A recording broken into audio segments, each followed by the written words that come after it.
اگر سارے افراد خانہ بیٹھ کر کے پلاٹوں کی، کوٹھیوں کی، گاڑیوں کی باتیں کریں گے روز، تو حفظ دنیا پیدا ہوگی، ہرس پیدا ہوگی۔ اور اگر روز بیٹھ کر کے آپ اطراف کی اور لوگوں کی برائیوں کا ذکر کریں گے تو نفرتوں کے بیج روحوں کے اندر لگ جائیں گے، جو کبھی تناور درخت بن کر کے زندگی کی ساری توانائیوں کو چھین لیں گے۔ اور اگر ہم اپنی برائیوں اور کوتاہیوں کا جائزہ لیں اور اچھے اخلاق اور اچھے کردار کی نشأت کے لیے ہم کوشاں ہو جائیں، تو ہماری یہ کوشش ضرور برابر ہوگی اور نتیجہ خیز ہوگی، اور اچھا خاندان اچھے معاشرے کی تشکیل کا ذریعہ بنتا ہے۔ فرد سے خاندان بنتا ہے، خاندان سے پھر معاشرہ بنتا ہے، اور اچھے معاشرے پھر آگے کوئی کارہائے نمایاں سر انجام دے سکتے ہیں۔ میرے حضور نے فرمایا تم میں سے ہر شخص جو ہے وہ اپنے ماتحت لوگوں کے معاملے کے اندر مسئول ہے، اس سے پوچھا جائے گا، اس سے سوال ہوگا۔ آپ اگر ایک باپ ہیں تو 8، 4، 5 بچے آپ کے زیر کفالت ہیں،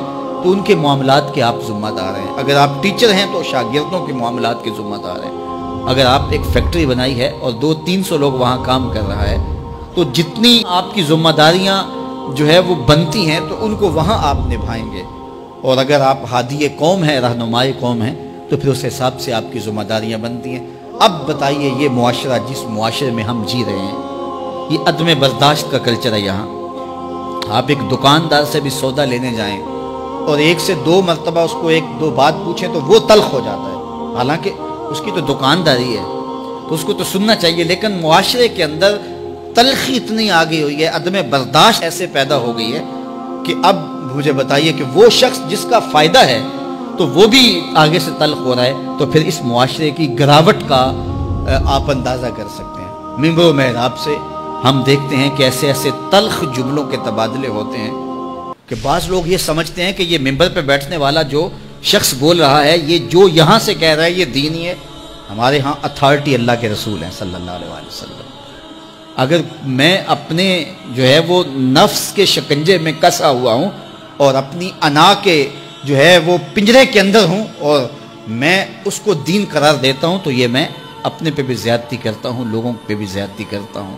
میرے کارواں ہے میرے حجاز اپنا، اس نام سے باقی ہے آرام جاں ہمارا۔ تو ہمارے لیے وہ سند ہے۔ تو اگر میں بھی یہاں اپنی گفتگو کو اس انداز سے مرتب کروں کہ اس سے معاشرے کے اندر بد اخلاقی کی نمو ہو، تو پھر مجھے بتائیے گا کہ آپ خیر کہاں سے تلاش کریں گے؟ چوں کفر از خانہ کعبہ برخیزت کجا ماند مسلمانی۔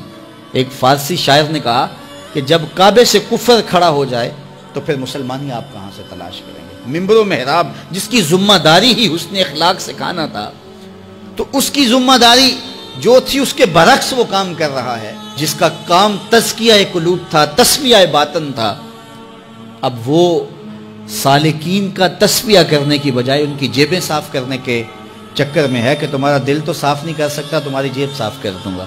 تو پھر مجھے بتائیے کہ جو مسند مشیخیت کے اوپر بیٹھا ہے وہ کس گراوٹ کا شکار ہے؟ اس لیے مجھے اور آپ کو اپنے ماحول کے اندر جہاں ہم بیٹھے ہیں، ہمارے ماحول سے وابستہ صرف 3 آدمی ہی کیوں نہ ہوں، تو ہم وہاں تو خیر اور وہاں تو بہتری پھیلانے کے لیے کوشاں ہوں، اور جب ہم ایسا کریں گے تو میرا مالک ہماری مدد کرے گا۔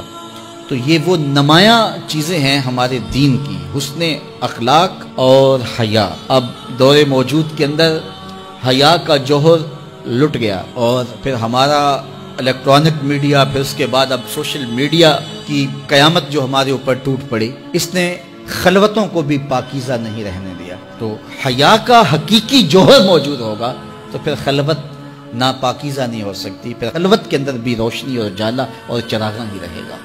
تو ایک تو ہم نے اپنی اور اپنی نسل اور اپنے جو بھی جن کا ذمہ ہمارے ذمہ لگایا گیا ہے، ان کو حیا کی اس دولت کے ماحول کو فراہم کرنا ہے۔ اور دوسرا، ہم کبھی بھی اپنی اولاد سے، اپنے شاگردوں سے، اپنے حلقہ احباب سے، اپنے دوستوں سے کبھی بھی بدخلقی کی بدبو اور نفرت کو کبھی بھی پھیلنے نہ دیں۔